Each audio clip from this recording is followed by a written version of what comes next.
நீங்க ஏன் முன்ன மாரி இப்ப எல்லாம் படம் நடிக்கிறதே இல்ல அப்படின்னு பிரபலமான நடிகை கிட்ட ஒரு பத்திரிகையாளர் கேள்வி கேட்கும்போது அதுக்கு தெளிவாவே பதில் சொல்லியிருந்திருக்காங்க. யார் அந்த நடிகை அப்படிங்கறத பத்தி இந்த வீடியோல நம்ம இப்போ முழுமையா பார்க்கலாம். கடந்த 2002ஆம் ஆண்டு மலையாளத்துல வெளியான நம்மல் அப்படிங்கிற படம் மூலியமா இன்னைக்கு சினிமா இண்டஸ்ட்ரியில அறிமுகமான பர்சன் தான் பாவனா. அவங்க நடிச்ச முதல் படமே செம ஹிட் ஆன நிலையில அடுத்தடுத்து பட வாய்ப்புகள் வந்துட்டே இருந்துச்சு. மலையாளத்துல முன்னணி நடிகையா இவங்க வள வந்துட்டு இருந்தது நம்ம எல்லாருக்குமே தெரியும். அதுக்கப்புறம் தான் தமிழ் இண்டஸ்ட்ரியிலே கால் எடுத்து வச்சாங்க. சித்திரம் பேசுதடிங்கிற படத்துல ரொம்பவே கேஷுவலா யதார்த்தமா அவங்க நடிச்சதுனாலயோ என்னவோ தெரியல, ரசிகர்களுக்கு மத்தியில இவங்களுக்கு வரவேற்பு ரொம்பவே ஸ்ட்ராங்கா இருந்துச்சு. தீபாவளி, கூடல் நடிகர், அதுக்கப்புறம் வாழ்த்துக்கள், ஜெயம் கொட்டாங்கிற படம் எல்லாம் நடிச்சு எல்லாமே ஓரளவு நல்ல ஹிட் தான் அடிச்சுச்சு. கடைசியா 2010ஆம் ஆண்டு அஜித் கூட ஜோடியா இருந்து அசல் படத்துல நடிச்சாங்க. அதுக்கு அப்புறம் பாவனா சில பட வாய்ப்புகளை மறுத்ததா சில செய்திகளும் கசிய ஆரம்பிச்சிருச்சு. இருப்பினும் கன்னடம், மலையாளத்துல தரமான கதைகளை எடுத்து இன்னைக்குமே நடிச்சுட்டு வந்துட்டு தான் இருக்காங்களாமா. முன்னதாக பாவனா சில வருடங்களுக்கு முன்னாடி மிகப்பெரிய சர்ச்சை ஒண்ணுல சிக்கிட்டாங்க.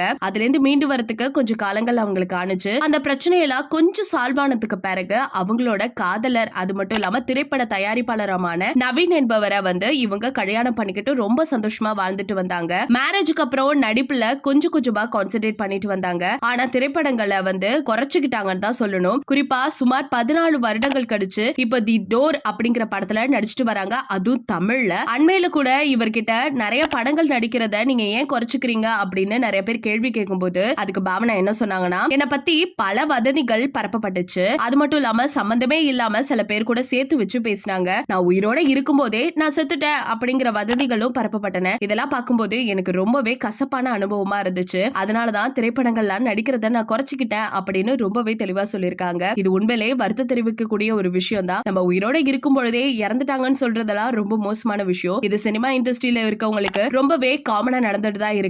இத பத்தி உங்களோட கருத்துக்கள் என்ன? வாயிருக்கு அப்படிங்கறதுனால கண்ணாமண்ணான்னு எல்லாத்தையும் பத்தி பேசிடக்கூடாது தானே. சோ உங்களோட கருத்துக்கள் என்ன அப்படிங்கறத மறக்காம நம்ம கமெண்ட் செக்ஷன்ல ஷேர் பண்ணிக்கோங்க. இது போல பல அப்டேட்ஸ் உடனுக்குடனே தெரிஞ்சுக்கணும்னா நம்ம சேனலை சப்ஸ்கிரைப் பண்ணி வச்சுக்கோங்க.